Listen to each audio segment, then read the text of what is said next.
pero aquí en la mesa creo que pensé un distinto programa o mini programa que corresponde a la presentación de este libro. Prefiero que sea el que comienza el Luis Suárez. Tiene la cosa escrita y podrá leerles. Luego puede seguir que yo sí intervengo, no solamente diciendo en resumen lo que es el libro, sino también algunas apreciaciones generales, conclusiones de muchas décadas tratando esta parte de la población peruana que son chinos y su descendencia.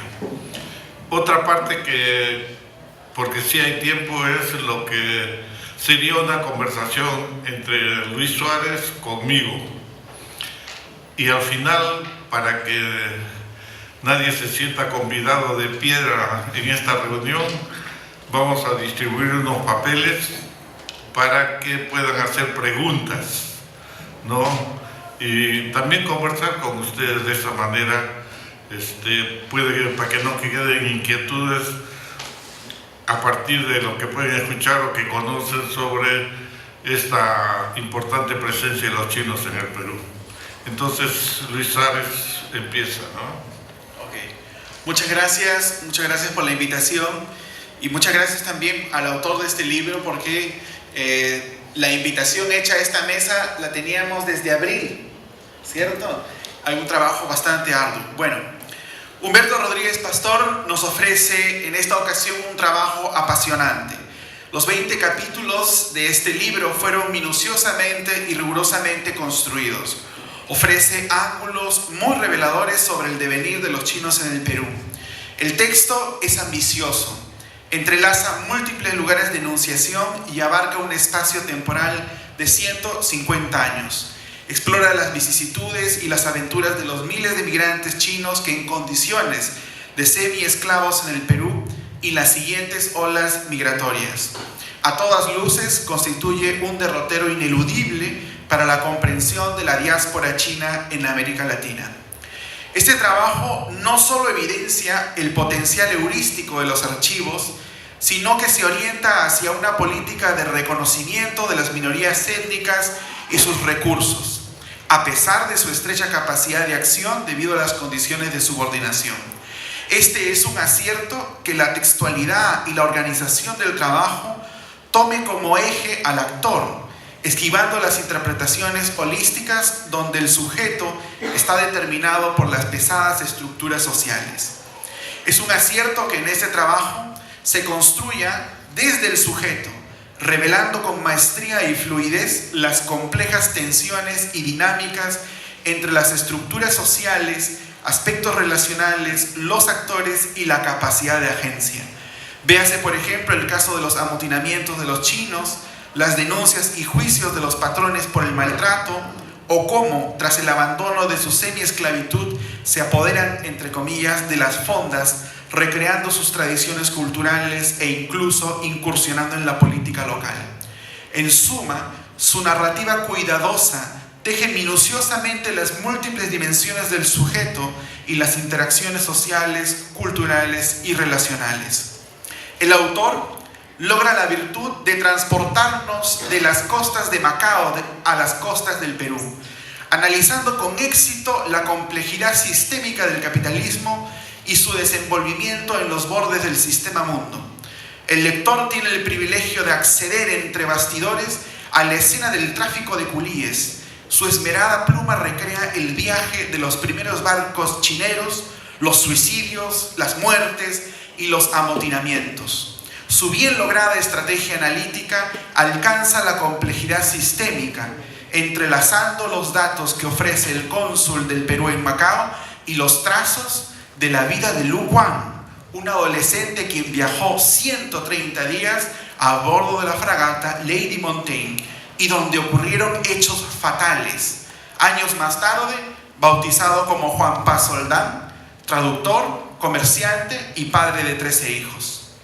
El lector se sentirá recompensado cada página, pues los constantes desplazamientos hacia el relato biográfico, los procesos estructurales y hacia las mentalidades ofrece una rica experiencia y singular al lector. Describe y analiza escrupulosamente cada dato, pero también interpela al lector dejándole interrogantes en el camino, compartiendo sus cavilaciones y llamando la atención sobre asuntos como la persistencia de la mentalidad esclavista, la cual llegó al extremo de no cuestionar el tráfico de culíes, niños y niñas. Esa práctica deplorable fue parte del cálculo de los amos, quienes tuvieron la expectativa de obtener la mejor fuerza de trabajo durante los 8 años que los retenían. Eso explicaba por qué el 80% de los chinos tenían entre 11 y 30 años. El lector también encontrará una vía de acceso a las representaciones sociales sobre la corporeidad de los chinos, el color de la piel, formas de sus rostros y otros aspectos reportados en la época. Esos detalles que parecerían superfluos para cualquier lector, en realidad son piezas importantes en la constitución de la subjetividad de los amos, quienes en algunos casos reportaban que tenían chinos de buena cara o feos, siendo estos últimos la minoría según el autor. Este ejercicio nos aproxima a la subjetividad de un grupo dominante, a sus formas de conceptualizar la diferencia, pero también la identidad cultural, enfatizando la corporeidad y las emociones como marcadores étnicos.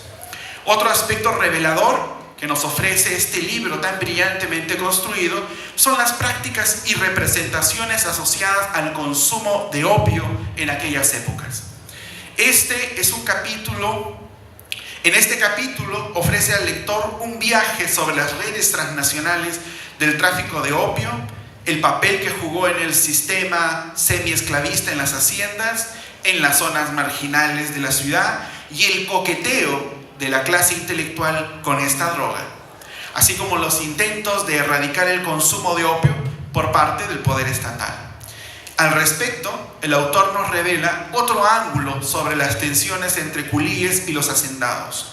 Su prosa fluida y prolija nos transporta al juicio de 38 chinos que fueron maltratados cruelmente en la hacienda Monterrico, con el resultado lejos de la justicia.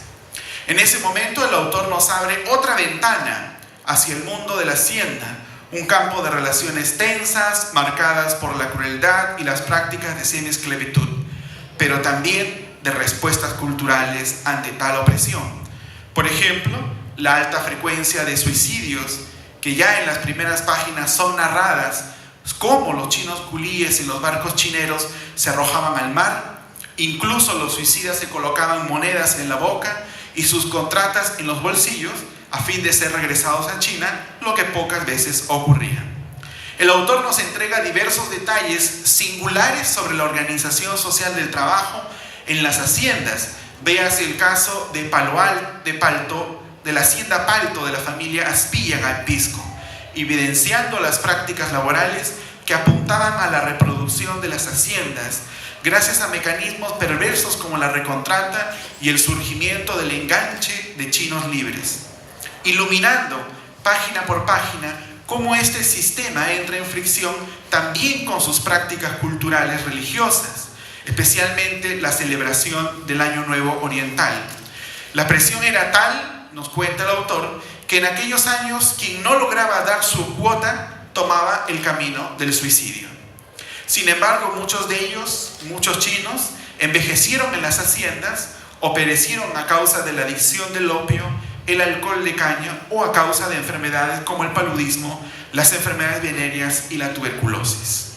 Si bien los chinos llegaron a un régimen de semiesclavitud, entregando su fuerza de trabajo en las haciendas, tuvieron también la posibilidad de crear, con capital en mano, de integrarse a la vida de los pueblos en los valles de la costa. Aquí se produjo un encuentro entre chinos de ultramar, libres y exculíes, que provocó la formación de comunidades étnicas. Fueron una comunidad muy laboriosa, con pequeñas fondas, comerciantes y en el sector de servicios, al mismo tiempo que se organizaron para formar instituciones que le permitieron darle continuidad a prácticas culturales, evidentes en la celebración del Año Nuevo Oriental o la reproducción de las casas de juego, pues tanto el azar como la contradicción nos recuerda el autor, están arraigadas en la base del pensamiento mítico cosmológico. El impulso de la sociedad china tomó una notable visibilidad en la primera mitad del siglo XX. Fundaron sociedades, colegios, ligas y otros. Esto tuvo relación en parte a las posibilidades nuevas de acumulación de riqueza por parte de chinos.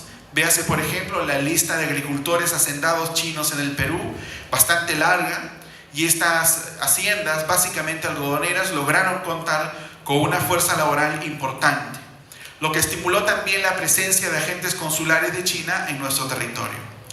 Como todos sabemos, y eso también nos recuerda el libro, una de las contribuciones más visibles de la sociedad china es la culinaria. Y en este campo el autor explora el chifa y el aeropuerto como producto cultural híbrido, socialmente situado, y que ha logrado además calar en nuestra sociedad, desplazándose en los diversos estratos sociales altos y bajos. Las olas migratorias de China al Perú son constantes, y aunque los primeros migrantes traídos bajo condiciones de semiesclavitud murieron para la mitad del siglo XX, le sucedieron más chinos libres con ganas de trabajar y encontrar en nuestro país una oportunidad. Y eso generó dinámicas de integración, aporte y también tensiones con la sociedad nacional. El trabajo de Humberto Rodríguez Pastor destaca ampliamente porque constituye un ejercicio de pensar el devenir de la diversidad cultural a partir de la migración china y las relaciones interétnicas. Pero sobre todo es un valioso aporte porque parte del sujeto para reubicarlo en una compleja trama de relaciones sistémicas y transformaciones capitalistas en el sistema mundo y en nuestro ámbito nacional. Su trabajo es ejemplar, pues construye un trabajo fino, consistente, copioso en detalles, logrando conjugar la mirada estructural sistémica en diálogo con las representaciones de la sociedad nacional y los universos de sentido y significado de los sujetos, considerando sus marcos culturales. Por otra parte, enfatiza la relación entre la etnicidad y el territorio como trama de sentido y cargada de historia. En resumen, todo el trabajo constituye una brillante aproximación a la larga duración y a los procesos de construcción de identidad, al tiempo de comprender los reveses de la sociedad que antaño los relegó a vivir en condiciones de semiesclavitud y que años más tarde reivindicaría como uno de los más importantes contribuyentes a los más valorados productos culturales de nuestra sociedad peruana, como es la gastronomía. Considero, ya finalizando, que este libro pone la mirada en la manera como pensamos las minorías étnicas y las relaciones interculturales. Usualmente vemos las cosas solo desde un lado de la moneda, y en ese sentido, no solo a las naciones receptoras de las diásporas les interesa conocer el devenir de dichas minorías. Hoy debemos reconocer que las naciones tienen historias comunes y por lo tanto, esta investigación abona a la comprensión de la historia de la sociedad china, tan milenaria como la nuestra. Ese trabajo, para finalizar, constituye un pilar fundamental para abordar el desafío de comprender las dinámicas migratorias de los chinos en la contemporaneidad y darle continuidad a estos estudios en nuestras ciudades, en las zonas más recónditas del Perú, pero también a las formas de cooperación entre ambas grandes naciones. Gracias.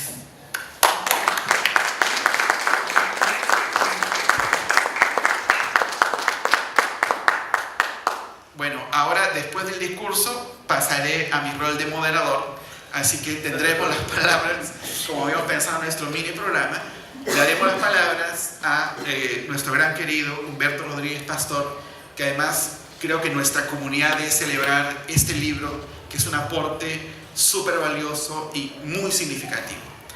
Bien. Lo primero que quiero decir es agradecerte a ti, porque has hecho un resumen con unos comentarios inteligentes que lo esperaba.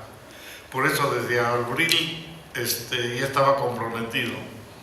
Y para hablar francamente, no tanto lo hice porque ha sido mi alumno, ha sido un buen alumno y es buen profesor en el sentido de que está próximo siempre a los alumnos. Si no él no lo dice, sino lo digo yo, ¿no? Luis Suárez tiene su origen chino también, que siempre le he pedido que lo desarrolle, que sepa más, pero está ahí lo que digamos retrinchero ante eso.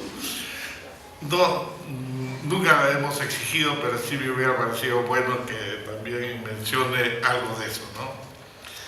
Lo que yo voy a hablar no es tanto del libro.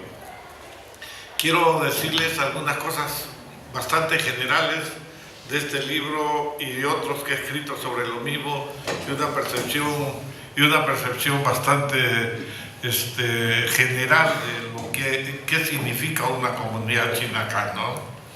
Primero que hay que reconocer que los semiesclavos chinos fueron una de las manos de obra más importantes en el periodo de acumulación capitalista en el siglo XIX, ¿no?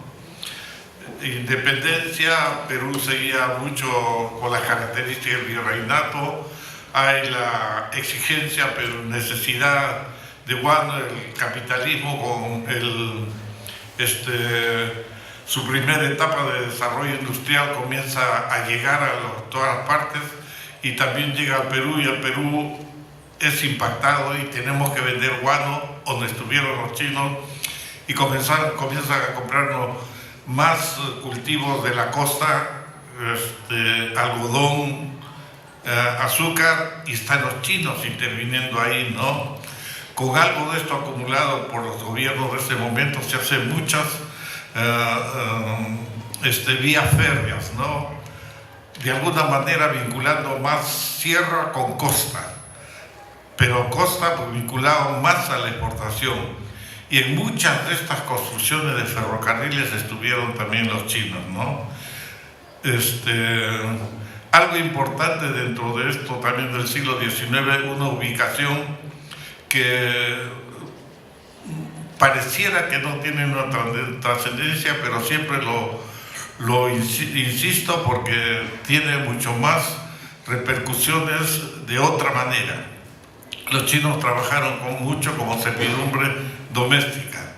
Servidumbre doméstica eran sirvientes, pero no solamente sirvientes, sino en ese tipo caleceros, tenían huertas y un montón de actividades, cocineros en las casas, ¿no? Todo esto tiene repercusiones en relación a que de alguna manera los chinos y toda persona que está viviendo en una casa influye de alguna manera. Eso no crea que era de dimensiones chicas, ¿no? Decía alguien que en Lima no hay quien tenga su chino. En esto quería decir, como antes decía, no hay quien tenga su chola, por decir su servidumbre, quería decir de igual manera, ¿no? Todos o mucha gente, por muy pobre que sea, tenía su chino que trabajaba, ¿no? Es decir, esta presencia tan directa, tan metida entre los hogares, ha influido mucho más, ¿no? Hasta José Carlos Mariátegui dedicó unos 2 poemas a sus fámulos chinos, ¿no? Por ahí están y no es momento de recitarlo ahora, además no lo he traído. Otra cosa de singular importancia. Se habló de los chinos curíes. Cuando hablamos de chinos curíes son los que primero llegan en la gran oleada de 1849 a 1874. Llegan como 100.000. Muchos trabajan en las haciendas, muchos mueren en las haciendas. No hay hacienda, ex hacienda grande que no tenga su cementerio chino en toda la costa, ¿no? Trabajaron y eran obligación primero 5 y después 8 años a los que tenían que trabajar sobre todo con los hacendados. Lo que viene después es que los que van sobrevivido se colocan en los pueblos, viven en los pueblos, ingresan a los pueblos, hacen un proceso para primero crear su propia economía y al mismo tiempo que van creando su economía y cuando tienen algo ya de economía, por eso los chinos de la primera generación que viene se casan algo tardíamente, ¿no? Se nota esto en estadísticas que hemos hecho, ¿no? Bueno, una vez que están ahí comienza recién a tener pareja, ¿no? Como fueron pocos las chinas que vinieron, se casaron mucho con los chinos, con las mujeres peruanas, ¿no? Sobre todo mujeres de origen pobre, frecuentemente con mujeres serranas, frecuentemente donde había comunidades afroperuanos con mujeres negras, ¿no? El Carmen, Aucayama, Esaña, le estoy mencionando esos lugares, ahí la mezcla chinos-negros fue muy frecuente, ¿no? Bueno, tienen familia, tienen hijos, pero lo que es importante de todo esto es que no es un volumen pequeño, ¿no? Sacando cuentas, vean ustedes qué significa 3 generaciones de hijos o descendientes de chinos. Lo que resalto siempre es la parte cultural, la herencia cultural que han tenido todos estos descendientes. Algo evidente, fuerte, es que esos descendientes de chinos todos son fuertemente también influidos en relación a la gastronomía. Por una razón, los papás, los hombres en Cantón, de donde vino la mayoría de estos, cocinan también. Es parte de algo que no entendemos bien, porque para nosotros la mujer cocina y el hombre no. En ellos no, hombre y mujer aprenden a cocinar. Y en el Perú los chinos por eso entran a las fondas. Por eso después las fondas se convierten en chifas. Por eso también a sus hijos ya los van convirtiendo en chiferos o potencialmente chiferos, ¿no? Eso es una parte de la construcción de familias en los pueblos. Cuando hablo de los pueblos, no piensen en un pueblo, piensen en muchísimos pueblos de la costa peruana, ¿no?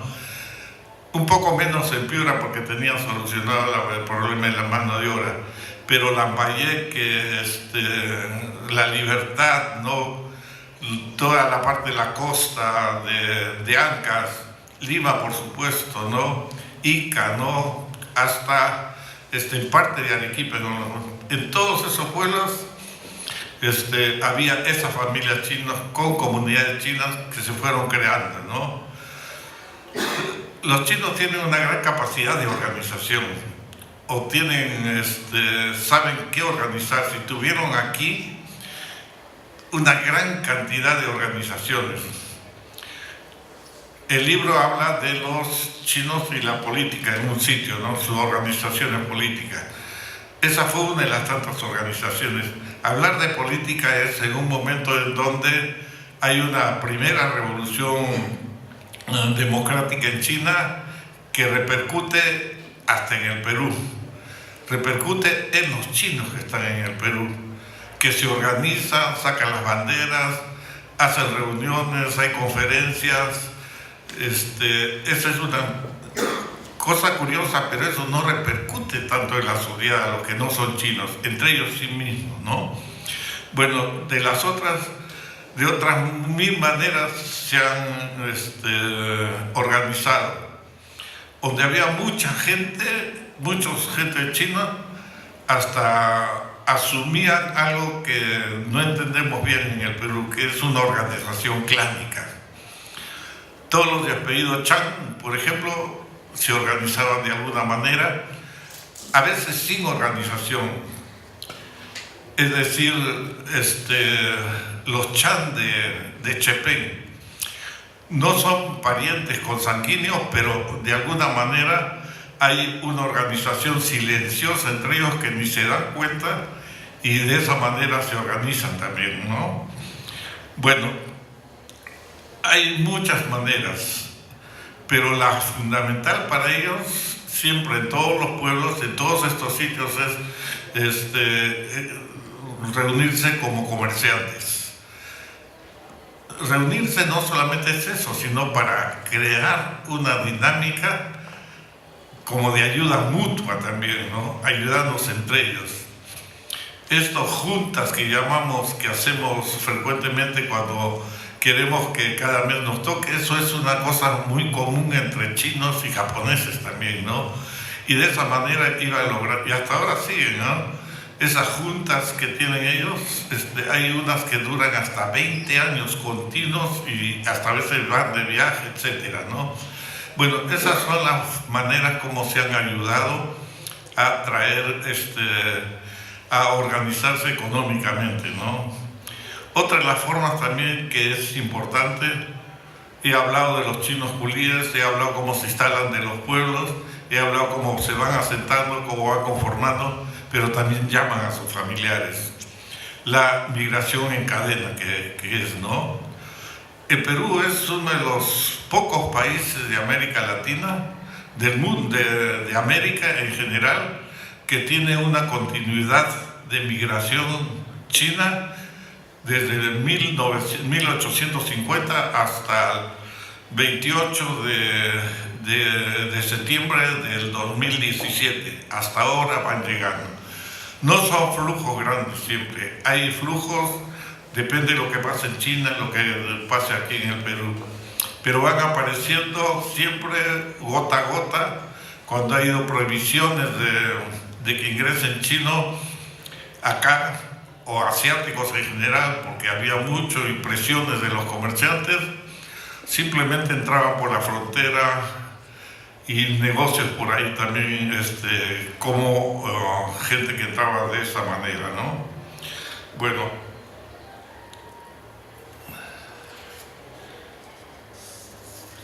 después, algo que vengo insistiendo también, ¿no? Que se reconozca que la chinitud, al igual que la negritud, son parte de nuestra identidad nacional, ¿no? Mencioné que había descendientes chinos. Los cálculos que hemos hecho es que el 10% de la población, es decir, somos 31 millones, el 10% y quizá un poco más tiene sangre china, ¿no? Agréguenle esto todos los descendientes de origen japonés. Menciono esto también porque hay una queja, una parte injusta todavía de parte del Estado peruano, ¿no? No considerar que forma parte de la identidad y continuar con cierta marginalidad. Dos hechos concretos. El próximo mes vamos a tener censo. En el censo para nada se menciona que uno que tiene origen chino puede decir yo soy Tuzán y anóteme, así como si dicen, por ejemplo, que yo soy sambo, mulato o la otra forma. No mencionan para nada eso, ¿no? Otra de las cosas que se constata y que a mí me da cierta cólera, ¿no? El Ministerio de Cultura tiene consideraciones, todo lo que ellos creen que son etnias en el Perú, incluyendo todo lo que sea los afros, pero igualmente los asiáticos no hay ni una política, ninguna determinación para algo, para hacer o trabajar con ellos también, ¿no?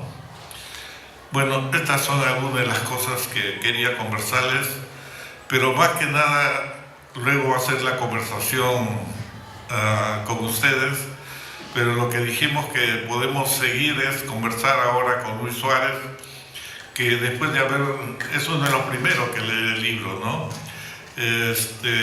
O parte, pero seguramente tiene algunas preguntas que hacer, que a lo mejor serían las mismas preguntas que ustedes podrían haber hecho si leían el libro.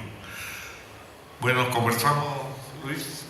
Bueno, de todas formas, pedirle al público que está presente preparar sus interrogantes. Nosotros tenemos aquí unas fichitas que pueden ir circulando para quienes tengan dudas, y si no, también somos pocos, creo, y estamos en casa, podemos también intervenir. Una de las cosas que me llama mucho la atención es que la primera parte le permite al lector entender o situarse en un contexto sistémico, es decir, entender que la migración china en sus primeros momentos tiene que ver con toda una lógica sistémica del capital, ¿cierto? Sí, y eso me parece muy importante porque muchos de los trabajos se enfocan sobre el actor, pero olvidan del contexto.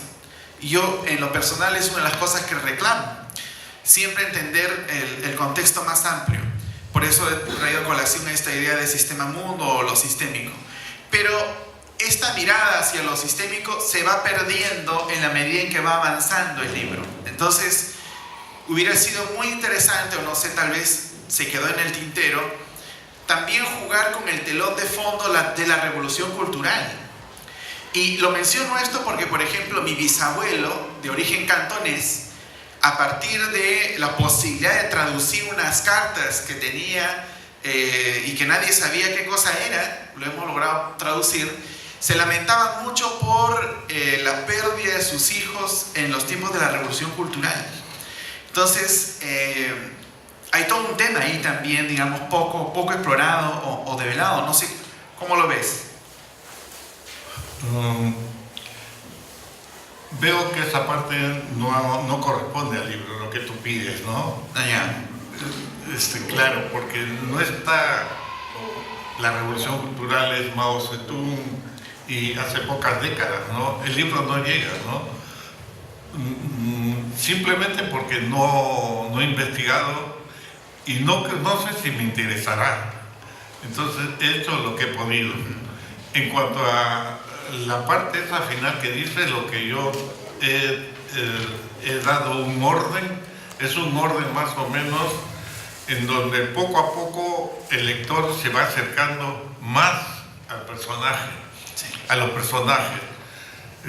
Los últimos capítulos son, por ejemplo, los chinos de un pueblito, no tan pueblito, pero sí histórico, Saña, ¿no? Sí. Como esos, ahí no importa el contexto, ¿no? Importa que se vaya viendo cada vez más con lupa más cercana, ¿no? Y igualmente, otro de los últimos capítulos es la historia de toda una familia lama que empieza desde el Culí y sigue hasta ahí sí descendientes que viven todavía, ¿no? Para que se vea que ese es un caso, como de un caso hay descendientes como 100 o 120 personas actualmente, ¿no? Ese es el orden. Y bien difícil poner, digamos, dentro de un contexto de toda esa familia dentro de la revolución cultural, ¿no? Otro aspecto que mencionaste en tu presentación es los aspectos culturales y que además a veces poco comprendemos sobre el mundo, digamos, cultural de los chinos, ¿no? Una de las cosas que me llamó la atención, por ejemplo, es la explicación que hay al respecto de las casas de azar o las casas de juego, ¿cierto? Porque se menciona así muy rápidamente cómo es que el azar y la contradicción son parte de la cosmovisión china, ¿no? Entonces tiene una explicación, pero quizás podrías ahondar un poquito más sobre esas dimensiones culturales. Mencionaste sobre lo clánico, por ejemplo, ¿no? Que no siempre se entiende, ¿no? Incluso el consumo del opio, ¿no? Aquí muy tranquila podemos decir, y se dijo, y se cree, ¿no? Son opiómanos viciosos. Sí. Pero el acercamiento al opio, tal como se dice en el libro, comparando los chinos de Macao, es otra la visión, ¿no? Si yo quisiera en este momento hacer un negocio de cualquier otro chipa, de cualquier otro negocio con Luis Suárez, siempre digo, vamos a hablar de negocio y tranquilamente nos vamos a fumar un opio. Eso era natural, como era natural también lo del juego. Lo del juego entre los chinos, además era una percepción con mucho desconocimiento, que no es un juego, eran cientos de juegos ahora que son conocidos, hasta están en internet como el Mahjong, ¿no? Y hay otros que repercutieron mucho en el popular, ¿no? Entonces la gente... ¿Ah? El Jankenpo. El juego del Jankenpo. Claro. Bueno, pero ese es para ganar. Pero estaba pensando más el Chifatay, ¿no? Ah, sí. El Chifatay era algo así como la tinca ahora, con esas repercusiones. En los pueblos No, en eso hemos hablado como hay comunidades chinas en muchas otras partes. Había ese chifatay que era una suerte de adivinar una adivinanza para repercutir, ¿no? Y todo el mundo iba a apostar. Dicen que en Piura las señoras compraban chicha, compraban menos y le echaban más agua porque al esposo, y con lo que le habían robado a la casa a su esposo se compraban su boletito de chifatay, ¿no? Digo esto para que se entienda cómo hasta qué punto había llegado en cierto momento. Aquí había prohibiciones en grande por el juego de azar, ¿no? Pero interesante que esas prohibiciones llegaban solamente a los sectores como los chinos, otros, y no llegaban nunca a los sectores altos que se jugaba antes mucho más, y a plata y a cartas, y rocambole era algo muy frecuente, ¿no? Hay incomprensión de eso y muchas cosas en relación a los chinos también, ¿no? De esta parte cultural, ¿no? Incluso la comida también que tanto se ha escrito, que hemos escrito y que no se acaba de escribir, ¿no? La incomprensión de sabores, ¿no? ¿Qué es esto? Que nosotros hemos ido buscando en 80, 100 años que la comida china no está entre nosotros, hemos ido buscando lo que nos gusta. Lo que no nos gusta los hemos ido separando. Y los chinos en sus fondas y en sus chifas dicen, si no le gusta al peruano, que diablos, yo le doy lo que él quiere. Y eso ha habido, una selección de qué platos, y son los que encontramos ahora frecuentemente. Comemos, si quieren, comida china peruanizada. Hay sitios donde se puede comer china de China, pero hay que saber pedir y hay que tener una relación porque siempre están en nombre chino, ¿no? Son una parte de las incomprensiones. Bueno, más preguntas. Bien, a ver si también el auditorio también tiene algunas preguntas interrogantes. Yo pido que se han traído el papel exclusivamente porque no escucho bien y puedo leer. Yo leo. Ya, perfecto. Adelante. ¿Qué actividades económicas se dedicaron además de trabajar en el fondo? Bueno, sí, lo de las fondas es cuando terminan sus 8 años, cuando ya están libres, ¿no? Pero antes lo fundamental, sí he mencionado, en el siglo XIX, en extracción del guano, como servidumbre doméstica, en la construcción de ferrocarriles, ¿no? En el cultivo de caña, azúcar, ¿no? Eso fundamentalmente. Posteriormente, un montón de actividades variadas. Hay maneras como haber podido lograr reunir dinero. Eso se dedicaban a algunas actividades mayores, ¿no? Y otros menores. Por ejemplo, hay la historia que me gustó encontrar bastante información, es de un chinito de Saña que hace un contrato con la municipalidad de Saña para que en los 70 faroles que hay en la ciudad, pueblo, él se dedique todos los días a ir y encender una de las actividades, ¿no?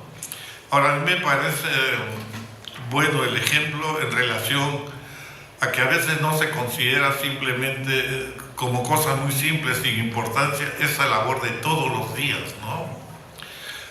Hay otras también que de esas cosas menudas, ¿no? Que se dedicaron en los pueblos. Y ahora, algo que también se dice en el libro es que estos chinos vinieron con capacidad de ser empresarios, que es uno de los aportes más importantes de los chinos al Perú. Ya está bien la economía y el otro, pero todos los chinos que venían podían hacer su negocio. Salían de las haciendas, habían ahorrado 100 soles, digamos, se compraban su burrito, compraban con 20 soles mercadería, se lo llevaban a un pueblo, lo vendían un poco más, acumulaban, compraban más, compraban 2 burros. Tenían esa capacidad de empresarios, ¿no? Que ahora nos parece natural, frecuente, hasta creemos que podemos ser nosotros también buenos comerciantes. Mi bisabuelo, por ejemplo, fue uno de los primeros en tener televisor en Lurín, en mi pueblito, siempre digo pueblito, pues es una comunidad en Lurín, y él alquilaba la exhibición de la película, cobraba por el asiento, ¿no? Y siempre recuerdan esta anécdota de la familia, cuando una de las hijas cumplió 15 años, le trajeron a él parte de la torta y él lo que hizo fue ponerla en el mostrador y comenzar a venderla. Es decir, no había forma de perder nunca con él, ¿no? Súper laborioso, súper trabajador, pero también una gran capacidad de ingenio, y eso es algo que hay que destacar, para crear riqueza y valor, ¿cierto? A pesar de las condiciones más difíciles y duras, crear riqueza, y eso es interesante, ¿no? Algo más ahí que no nos damos cuenta que nos era natural, no solamente pensando en el famoso chino de la esquina, sino los chinos de los tambos. Tambo es una tienda donde estaba en las haciendas y ahí se vendía. Ahora hay una serie de tiendas que se llaman tambo, es por copiones, ¿no? Pero ahí en eso lo que hacían los chinos es dar yapa. Yapa es la palabra quechua, ¿no? Pero ellos tenían su manera de dar yapa. Y también, si vendían en el mercado, daban ahora lo que es costumbre, un poco de apio, señora, denme un poco de tal hierbita, ¿no? Y la señora regala. Eso también fue, que es una manera de captar al cliente. Pero es una manera en donde no solamente se capta, sino se capta una amistad, ¿no? Se fideliza. ¿Ah? Se fideliza, se crea confianza. Claro, esos son. Cuando hablamos de esto, no estamos hablando de 5, de su abuelito, del que es 1, ¿no? Ni del que yo estoy pensando que son 2 o 3. Es cientos de cientos de toda la sociedad peruana. Cientos de cientos en los tambos de la fonda. El otro periodo que no trata el libro es de los chinos de la esquina, que también es una cosa grande por hacer. Pensaba que si en un tiempo hubo chinos de la esquina, ahora lo que hay es el chifa del barrio. Sí. Por todas partes, ¿no?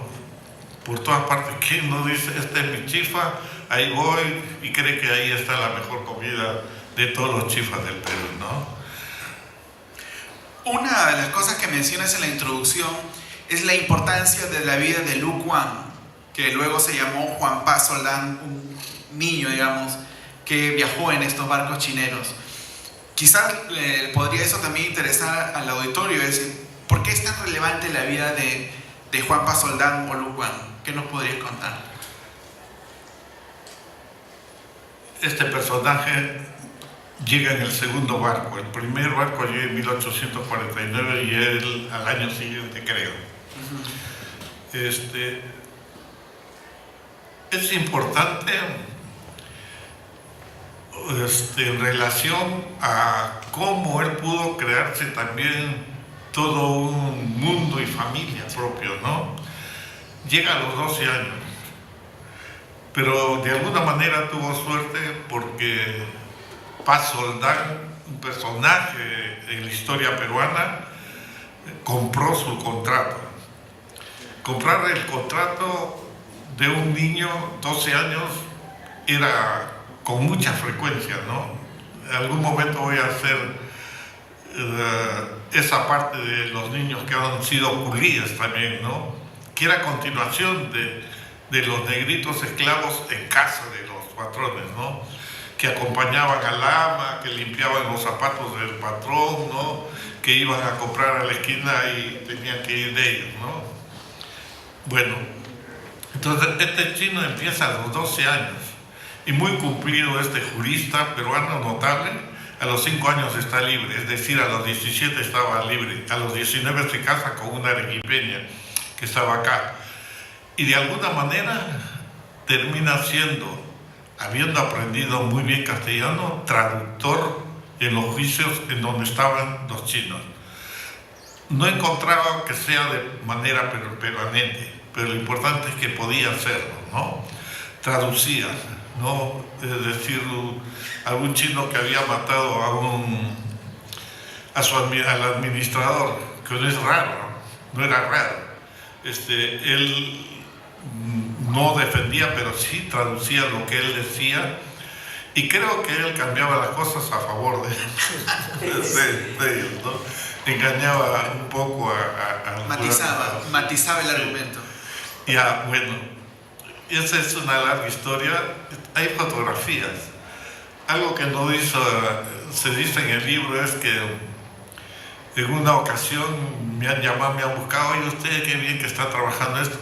Yo soy pariente de este. Y era no solamente pariente, sino que había hecho una parte de la historia de la familia, ya no resuelto, completa hasta ahora. Y una de las descendientes es bibliotecaria de la Humanidades de la Universidad Católica, que está a 500 metros de ahí, que han ido a visitarme. Y me dieron la fotografía. Fue tanto, bueno, no es raro que ponga mucho cariño, pasión, obsesión, locura en las cosas que hago. Tanto que lo he ido a visitar a Juan Pasoldán al cementerio. El presbítero. ¿Ah? El presbítero. El presbítero. Claro, sí, he ido, no he ido a tomar fotografías de ahí, que no salen, o sí salen en el libro. No, creo que no. Pero sí se menciona. Le cambié. Ahí está en el libro eso, ¿no? Sí. Pero están ahí las fotografías. Creo que... Sí, seguimos con las preguntas del público. Lo del trabajo, a ver, ¿quién era? Ya se fue, ya fue respondido. ¿Ya se fue? No, ya fue respondido. ¿Cuál es la simbología del chinito de la esquina? No sé, no entiendo bien lo de simbología típica del chinito de la esquina. Diríamos que fue un personaje. ¿Qué representa? ¿Confianza? No, sí, eso, pero representa también un personaje de tu barrio. Un personaje de tu barrio, que el papá era el chino de la esquina, pero su hijo jugaba pelota con nosotros, ¿no? Hasta ahora reconozco y reconocemos esa presencia de estos chinitos en la familia, donde también sacábamos y nos anotaba en libretitas. Había la exageración de que eran tan buenos los chinos estos que cuando iba uno a preguntar la hora, le daban un caramelo también. No sé, pero simbolizaba, digamos, una parte integrada dentro de la sociedad peruana que formaba parte de nuestro barrio, con los cuales hemos vivido, mi generación, más. Ahora hay invasiones de otras partes del Perú, en donde un poco se ha diluido el espíritu barrunto, ¿no? Del barrio. De barrio, sí. ¿Otra pregunta del público? ¿Qué tiempo ha dedicado a la labor de archivos y el significado para que usted le aporte esta tarea de investigación? Mérida Aliaga. Bueno, he trabajado 10 años creando un archivo, que es el archivo de lo que llamó el archivo del fuero agrario, que eran los documentos que se encontraban en las haciendas a partir de la reforma agraria del 29 de junio, creo, de Velasco Alvarado, de 1969. Entonces, algunos intelectuales vieron que ahí había documentación importante y me dijeron: organiza. Ya está bien, y entramos y hemos organizado, y 10 años. Digo esto porque a partir de eso también empieza mi inquietud por las investigaciones de los chinos. ¿Cuánto tiempo le he dedicado a la labor de archivo? Bueno, desde ese año, desde el 1971, 72 hasta el 81 en el archivo agrario. Y después he estado muchos archivos, simplemente porque he podido lograr apoyo económico y no he ido solo, con equipo ejemplo. Hemos estado en Saña, hemos estado en todo el Valle de Jiquetepeque. Cuando hablo del Valle de Jiquetepeque estoy hablando de los sitios importantes de ese lugar: Pacasmayo, Chepén, San Pedro de Lloc,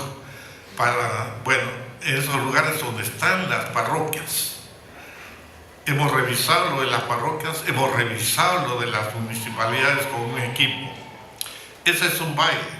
También hemos estado en el valle de Chancay, Guaral, Aucayama, también hemos estado en el valle de Lurín, también hemos estado en el valle de Pisco, ¿no? Todos esos valles, y ahí está reunida la información. Se podría decir que estoy metido en los archivos, aparte de los archivos que hemos investigado en la propia Lima, en 5 parroquias, ¿no? La parroquia más importante de todo eso es Santana, simplemente porque está al ladito del barrio chino. Entonces, ahí los chinos se han bautizado, los han bautizado, se han casado o está ahí registradas sus muertes, ¿no? Pero eso es en todos estos lugares. ¿Cuántos años son? No importa. Pero todo eso que se ha acumulado está acá, está en los libros, no en lo que produce. Y está ahí para prestar a quienes se interesen por esto y aconsejar también a quienes puedan interesarse cómo trabajar en un archivo, ¿no? He sido archivero, soy antropólogo, soy etnohistoriador. No digo que soy historiador porque estudié historia solamente en el colegio. Bueno, pero la antropología nunca deja de ser histórica también. No hay límites. Eso hay que aprender, ¿no? No hay límites. Lo demás es exigencias académicas que no corresponden. Cuando uno tiene un objetivo, una pregunta en una investigación, tiene que buscar cualquier recurso, todos los recursos, todas las teorías que lo ayuden a corresponder eso, ¿no? Bueno. Sí. A ver, tenemos otra pregunta también del público. Hay 2 más. ¿2 más? Sí, ¿Estás de acuerdo que es un prejuicio decir que en Chincha, Ica, solo hay afrodescendientes, sabiendo que hay una colonia muy grande en dicha provincia, un caso parecido con Saña? Richard Salguero. Creo que Richard, él es el que debería contestar esta pregunta, ya, porque estamos conversando, se ha investigado en Chincha, él tiene origen chino, ha recogido información y ya hemos conversado lo que me pregunta a mí. Respondo lo que digo, lo que hemos conversado. Simplemente que es un absurdo creer que Chincha es afro, ¿no? El Chincha, incluso el Carmen que tanto dicen, no el Guayabo. El Carmen, uno va a las casas de la gente afro y encuentra que un afro con los ojos jalados, ¿no? Y eso es frecuente según tú, ¿no? Ahora, lo que yo sí le diría a Richard es que continúe en este trabajo. Recibí las últimas cosas que me has mandado, ¿ya? Que es algo que debe ser fundamental, esto de la creación de centros documentales en cada uno de los lugares, ¿no? En cada uno de los lugares del Perú. Él sabe porque ha vivido, pero yo he vivido más que él y he visto más que él en relación cómo se pierden los papeles, cómo destruyen, ¿no? Cómo han entrado a veces a locales viejos de los chinos y todo lo habían quemado porque eran papeles viejos, ¿no? Entonces, eso es una labor también importante, intelectual, porque en todo eso, en papeles viejos, cochinos, a veces que hay que botarle sus polillas, ahí está la historia. A veces ratitos pequeños, ¿no? ¿Estás de acuerdo que es un prejuicio? Bueno, más que es un prejuicio, es un desconocimiento, ¿no? De la realidad que tú tienes que dar a conocer, en el caso de Chincha, como yo he dado a conocer también eso en Pisco y en Saña también, ¿no? inmigración chinos en inicio del siglo XX. Cañete, ¿en qué condiciones y con qué categoría llegaban? Ya, sigue la pregunta, contesta la primera parte. El siglo XX llega la inmigración como chinos semiesclavos, es hasta julio de 1874. Después todos los que llegan son libres. No vienen en relación a un patrón que van a tener. No es que nadie compraba su tiempo de servicio de 8 años. Cada uno llegaba y estaba ahí libre, ¿no? Ahora, lo que sí es que llegaba, pero sí tenía algún pariente que le había dicho ven, o ya había se había integrado a la sociedad y sabía cómo podía trabajar en tal cosa, tal otra cosa, ¿no? Entonces todos los que llegan después vienen. No es la situación de ahora, que están llegando ya en grande las empresas chinas y se llevan lo que tiene que llevarse en el Perú, ¿no? Repercusión de los chinos partidarios del Kuomintang. Para el Perú nada. No, entre el Perú no, pero entre ellos sí. Era una forma como estaban muy integrados, ¿no? Hemos dicho que donde había dos chinos se juntaban y formaban algunas células del Kuomintang, ¿no? Ahora el Kuomintang es un partido político que está en Taiwán y es el partido político del mundo que tiene más dinero del mundo. Tiene pozos de petróleo, está metido en los petróleos, ¿no? Pero ya el Kuomintang no significa nada en la comunidad china, aunque perdura todavía su local acá, ¿no? Más.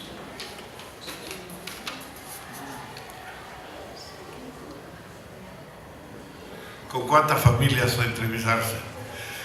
Esa es pregunta bien difícil, ¿no? Porque hace 40 años estoy metido en esto. Se pierde la cuenta. Ya, si decimos que también con él he hablado sobre los chinos, bueno, eso que hemos conversado desde que era alumno, hasta ahora ciento, ya hasta mi esposa también le he preguntado que es afro, pero también tiene sangre china, ¿no? Y con ella hemos trabajado. Por eso responder esa pregunta es bien difícil, ¿no? Pero sí hay una cosa inquieta, que no es muy bueno, ¿no? Son desconfiados, no les gusta que se les pregunte, ¿no? Anda ya, no fatiga, no fatiga. Y se imaginan ustedes hacer una encuesta en Chifas. He tenido que pagarle a los estudiantes que me ayudaban para que tenía que primero que comer, creo que daba también 2 horas porque compran un arroz chaufa común, ¿no? Tenía que comer, ya los veía y comenzaba cierta amistad, pero en algunos casos aquí algún estudiante hizo toda una linda monografía de un solo chifa, de allá del barrio, de mi barrio, en el Rímac, ¿no? Bueno, yo, Joey López, ¿con cuántas familias ha logrado? ¿Cuál es Anthony? A ver, para preguntarle, porque veo que tiene nombre chino. ¿Tiene apellido chino? Sí, pues, ya veo. Ya será una familia más que pregunto. ¿Qué religiosidad trajeron chinos a Perú?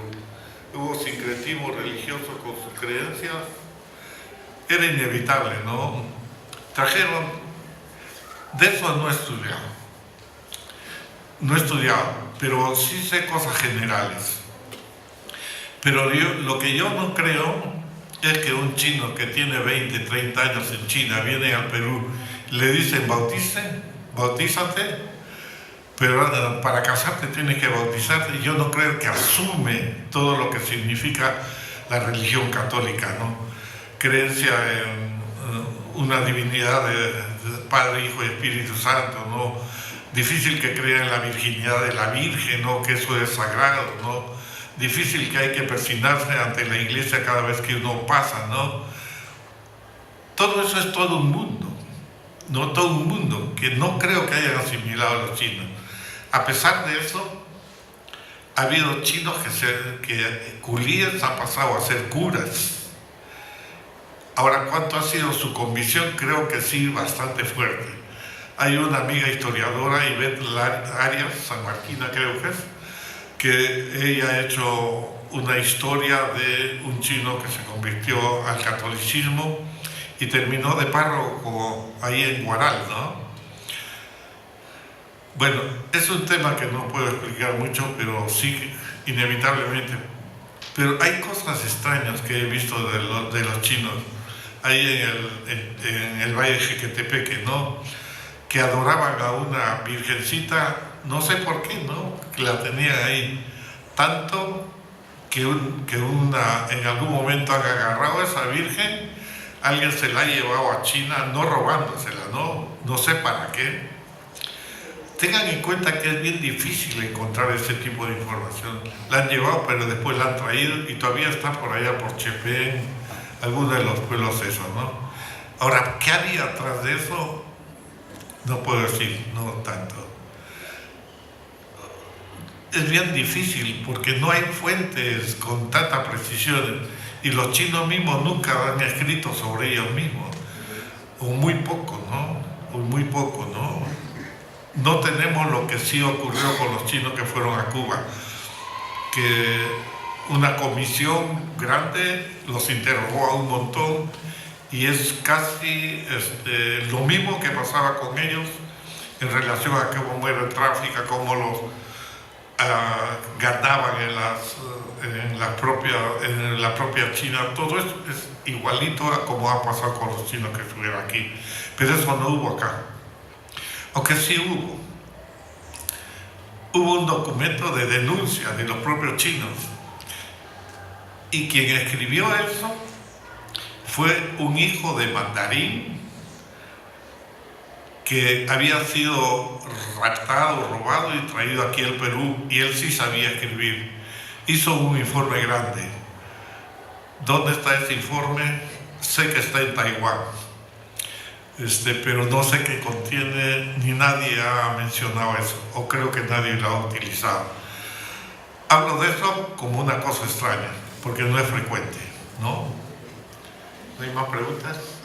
Yo creo que una pregunta muy general al respecto de qué recomendaciones les darías a quienes quieren emprender el estudio de chinos, afros o minorías en el Perú. Después de, como has bien dicho, vivido más, visto más. Un poco más que tú. ¿Qué le recomendaría? Que empiece si realmente le gusta, ¿no? Que si le gusta bastante lo agarra con pasión, no solamente en relación a las investigaciones de chinos, negros o cualquier otro. Creo que cualquier investigación tiene que hacerse con pasión. Los que han sido estudiantes para mí, aquí veo a Ivo, tú también, siempre les digo, para tomar un tema de investigación uno tiene que tener la misma actitud que tiene frente a la chica o el chico del cual se está enamorando, ¿no? Estar ahí, perseguirla, conquistarla, regalarle un caramelito, ¿no? Invitarle su cerveza, hasta que logra un escrito grande, un libro como el que yo he traído ahora, ¿no? Bueno, Sabino, una última. En primer lugar, quiero felicitarte por el nuevo hijo que ha nacido y tenemos aquí a nuestro frente, se ha presentado, por cierto muy interesante. Para mí es pensar que después de algunos tiempos que dejaste de seguir produciendo la presencia china, retomas nuevamente con fuerza. Eso es muy bueno. La pregunta algo así es, de repente este proyecto, de la manera como nos describen, nos da a conocer la presencia china o colonia china, tanto en el sur, Cañete, en Lima, hasta Trujillo, Piura, etc., parecieran darse algo como si fuera casi común. Por tanto, estoy pensando, los colegios chinos desde China vinieron conformando distintos grupos étnicos, y por tanto aquí al desplazarse seguramente se localizaron en partes específicas, por un lado. Por otro lado, hablamos casi más de 200 años de la presencia de la cultura china. Entonces, esos 200 años podríamos entender que se dieron procesos de cambio, resistencias, permanencias, teniendo en cuenta que el chino de Piura no es lo mismo que el chino de Trujillo o de Lima o de Ica. Por lo menos yo tuve la experiencia de, bueno, tú sabes, también trabajando con los chinos en Piura, que tienen una característica, tienen no solo apariencia, sino sobre todo una conducta, una manera de ser a lo que es otros chinos de otro lugar. Entonces eso indica que los chinos también se adaptaron a este nuevo escenario, a este nuevo espacio cultural, que también va a asimilarse, guardando lo propio. Eso sería la pregunta. La pregunta que hace Sabino es, si bien es cierto, los chinos se localizaron en distintos lugares del Valle de la Costa, se pregunta sobre los orígenes étnicos. ¿Estos son orígenes étnicos diversos o digamos son un solo origen? Se pregunta por la diversidad de origen étnico de los chinos. Y la segunda pregunta, ya, dale. Fundamentalmente han sido dos, ¿no? Puntí y Hakka, ¿no? Hakka es otra con distintas características, con otro idioma, etcétera. De ahí, de esos dos lugares, no lugares, etnias que han venido de ahí, pero casi todos vinieron de Cantón, Guangdong, ¿no? Capital Guangzhou, de ahí, y de todos los pueblos de por ahí, de algunos lugares más que otros. Por ejemplo, Punyuy, lo de Punyuy, que digamos que es un distrito de la capital Guangzhou, vinieron muchos aquí, ¿no? Debe haber otros distritos más, pero hay que tener en cuenta que nosotros hablamos en general del chino cantonés, pero en Guangdong, que es el cantonés, había varias variaciones de la lengua china. Igual debe ser con aspectos culturales, igual con la gastronomía que tanto nos interesa. Una ventaja de los chinos de todo China es que pueden pronunciar de distinta manera los caracteres, pero dicen lo mismo. La palabra, digamos, no Sabino, sino Sabiondo, es la misma en Guangdong, en Hunan, en Beijing, pero se pronuncia en 20 sitios de manera distinta, pero todos pueden lo mismo. Ese carácter significa lo mismo en todas partes, Sabiondo, ¿no? Esa es una de las ventajas. Otra pregunta que se hace Sabino es, considerando estos 200 años de migración, de presencia cultural china, ¿cómo evalúas tú la existencia de cambios, resistencias, permanencias o adaptaciones de los chinos en el Perú? Según qué aspecto, ¿no? Creo que lo más que hemos tratado es en relación a la comida, ¿no? A la comida, en donde algo hemos dicho respecto, llegan los chinos con su propia comida y los peruanos vamos consumiendo algunos de ellos, ¿no? Y no solamente eso, sino que le robamos al chino el arroz chaufa, y del arroz chaufa sale el aeropuerto, sale el chaufa salvaje, ¿no? Sale el chaufa con cecina, ¿no? Chaufa con quinoa, ¿no? Etcétera, ¿no? ¿Ah? Con mariscos. Con mariscos, bueno,